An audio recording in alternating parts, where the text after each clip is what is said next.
YouTube non-monetizer income. Selling information? Okay, so I'm Tanis Leonhardi. This is my YouTube channel, Tanis Leonhardi. I'm filming this Wednesday, 6 March 2024. I'm going to talk through the idea of selling dislike/disliker information, similar to how like as in like the like button information is sold. I'm going to note here, this does not mean like the person's name.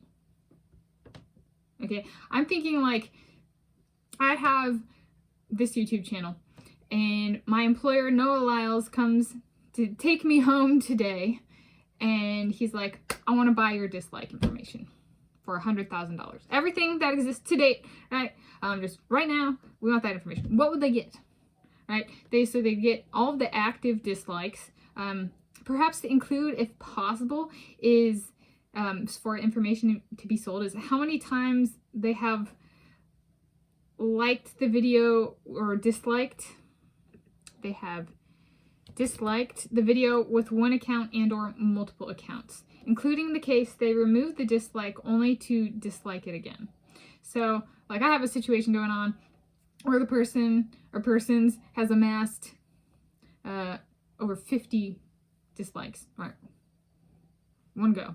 But like it's been waves and like since the last video, you know, kind of thing, or since the last video yesterday, there's been 4. And before that, it was 16 to 17 new dislikes. And before that, it was 3 dislikes and then before that, it was over 14 dislikes, you know? So but sometimes they remove them and then put them back on, right? So they're like trying to get up as many dislikes as they can, right? And that kind of stuff matters. Those are called cumulative dislikes. So if they've disliked something, removed it, and done that 5 times, that video has 5 dislikes, cumulative in the duration, right? It's a way of, because they are alone, they get super insecure and they're like, well, my vote should count more than anybody else's. So it's like stuffing the ballot box, cheating, right? Okay, so that perhaps would be something to include. Another one would be disliker information, such as, there's actually disliker information, right? There's a date stamp. There's also when people, at least potentially, right, depending on the state of YouTube and that kind of thing, is YouTube does, or at least has, we'll say, let's talk about it in past tense, at least has, in the past, provided new or returning viewer information. So in that sense, you can actually, it could, in theory, or could in the past, be possible to identify it, whether they're new or not. And I think there's also a subscriber or not.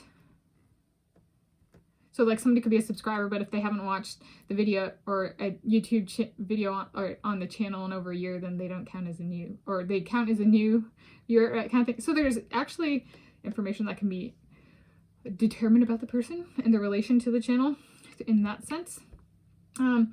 So if my employer/payer were interested in this and amount was enough, perhaps it could be used to finance my heritage travel trip series as appropriate/applicable.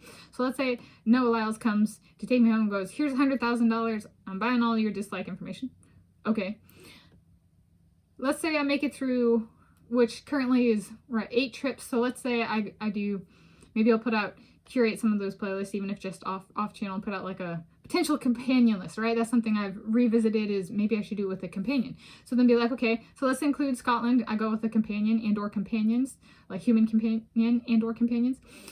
And so then there's 8 countries in that, plus Austria and Wales. And maybe that list continues to grow if there's more places that I'm currently missing that I have ancestry to, kind of thing.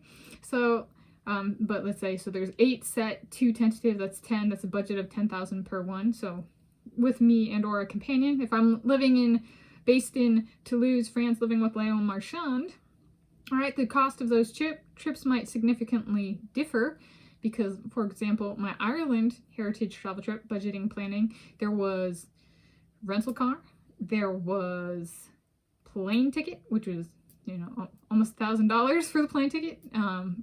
So, and if we're living in France and we have a car and we can just, you know, drive, or if we wanted to take a train or something, right, that shaves off a few grand, and depending on, right, how much the rental car cost and the airfare and stuff. So the budget might be all over the place. Some places might be over on budget, some might be under budget, that kind of stuff.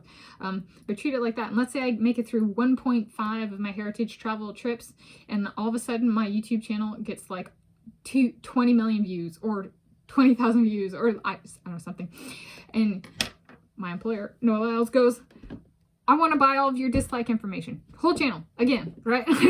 Right? Essentially, the date of purchase is like everything back acting, which means it's a replenishing potential source of income as a non-monetizer, because they can keep asking, can I buy your information? And it's a way of saying it incentivizes me making more YouTube videos, right?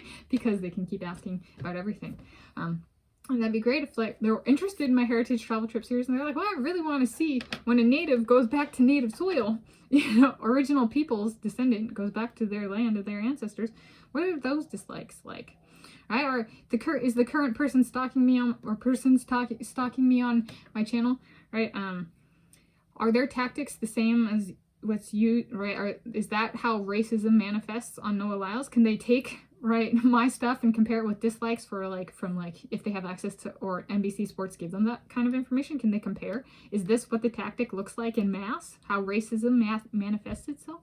Or is the current stalker and or stalkers representative of what racism manifests as, right? This could be a breakthrough in combating racism and being able to fingerprint it based on disliking style on YouTube.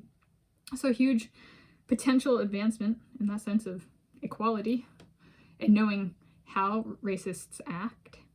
So the parent, so like this is an interesting one, right? Like maybe people, and maybe there's a group of people, a different group of employers and or payers who are like, payers are like, we just want the information about this last sequence, right? The stuff that came about because of Josh Kerr being himself and people really hating him. All right, so we just want this set of dislike information, right? So maybe they do that.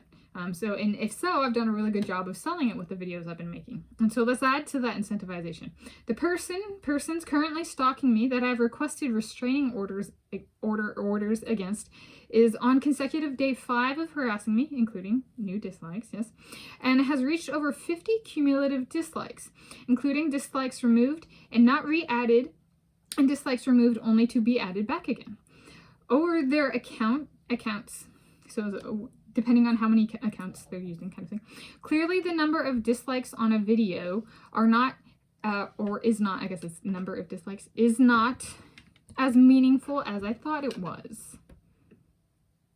Right? If all of the dislikes on my channel come from one person using multiple accounts, that doesn't really mean anything now, does it? At least not anything helpful. So I'm like, all right, let's put a bizarre guess out there, at least at this point in time, right? I've gotten no information about who the person and or persons are, no identifying information. So let's throw something really bizarre and wacky out there. Doesn't mean it's true. So let me guess. Is a husband-wife pair with 2 sons, as of when this video was filmed on Wednesday, 6 March 2024, though both parents are still virgins. They chose artificial impregnation. They did not stop their harassment of me, Tanis Leonhardi, and Josh Kerr, even after my previous requests for them to stop. My rapist did the same thing. Some people have a hard time understanding no means no and stop means stop. Perhaps they stalked me in person when I lived in California and they are just picking up where they left off. If so, good thing I left. All right? Is this how, neo-Nazis work? Is what they're doing like how neo-Nazis work? Is this the same brutality tactics that were used on my Native American ancestors to force them off their land? All right, only they did it with like each dislike is a fist punch or a bullet from a gun. All right, that's what it feels like to me. So is that what they're doing to me because I'm Native American? And Josh Kerr is Native Scotland, right? So, yeah. So maybe some people really want to just mine this current dislike spree from an individual and or family, that kind of thing.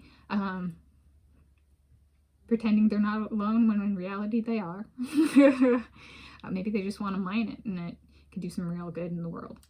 So yeah, that is my take, me, Tanis Leonhardi, on YouTube non-monetizer income selling dislike information, question mark, because